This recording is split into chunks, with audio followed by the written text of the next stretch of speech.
अच्छा, क्या कभी सोचा है कि हम चीजों को देखते कैसे हैं? इस पूरे विश्लेषण में हम प्रकाश के इन्हीं रहस्यों से पर्दा हटाएंगे और समझेंगे कि ये आखिर काम कैसे करता है। चलिए एक ऐसे सवाल से शुरू करते हैं जो सुनने में तो भाई बहुत ही आसान लगता है, लेकिन इसका जवाब विज्ञान के कुछ सबसे दिलचस्प रहस्यों के दरवाजे खोलता है। किसी भी चीज को देखने की पूरी प्रक्रिया को समझने के लिए सबसे पहले हमें प्रकाश के सफर को समझना होगा, मतलब कि उस रास्ते को जिस पर वो चलता है। देखिए, असल में हम किसी वस्तु को सीधे नहीं देखते, बल्कि उससे टकराकर लौटने वाली जो रोशनी है वो हमारी आंखों में आती है। सोचिए, एक अंधेरे कमरे में एक लाल गेंद रखी है। आप उसे देख ही नहीं सकते जब तक आप टॉर्च न जलाएं।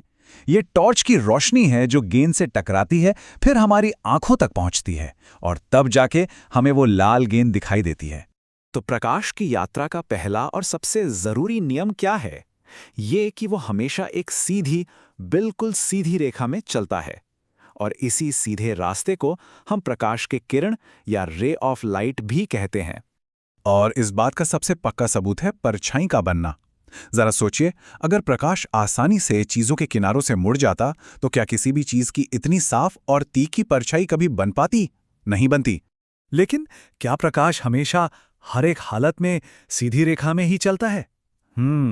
यहीं से कहानी में एक बहुत ही दिलचस्प मोड़ आता है।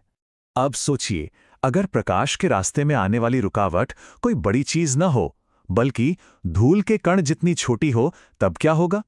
ऐसी हालत में प्रकाश थोड़ा सा मुड़ जाता है, जैसे वो उस छोटी सी चीज के किनारों से झांक रहा हो।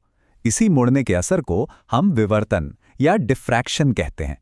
ये कुछ वैसा ही है जैसे किसी दरवाजे के छोटे से छेद से जब रोशनी आती है तो वो पूरे कमरे में फैल जाती है। तो यहां हम प्रकाश के दो बिल्कुल अलग अलग रूप देख रहे हैं। एक तरफ तो ये एक किरण की तरह सीधी रेखा में चलकर परछाई बनाता है, और दूसरी तरफ ये एक तरंग की तरह छोटी रुकावटों के पास से मुड़ जाता है। ये एक ही समय में दो इतने अलग व्यवहार कैसे कर सकता है? और इसका जवाब आधुनिक भौतिकी के सबसे हैरान कर देने वाले विचारों में से एक है।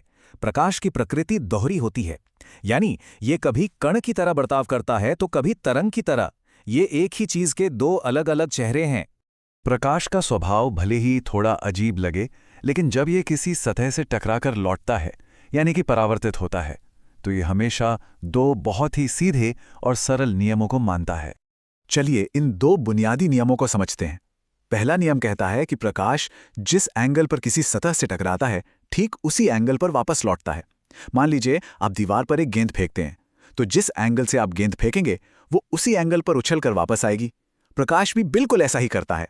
और दूसरा नियम बस इतना कहता है कि आने वाली किरण, टकराकर जाने वाली किरण और सतह पर खींची गई सीधी रेखा, ये तीनों एक ही प्लेन पर होते हैं।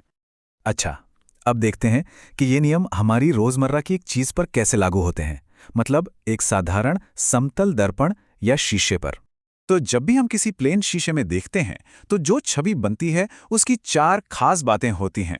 पहली, ये आभासी होती है, मतलब इसे आप सिनेमा की तरह किसी पर्दे पर नहीं उतार सकते।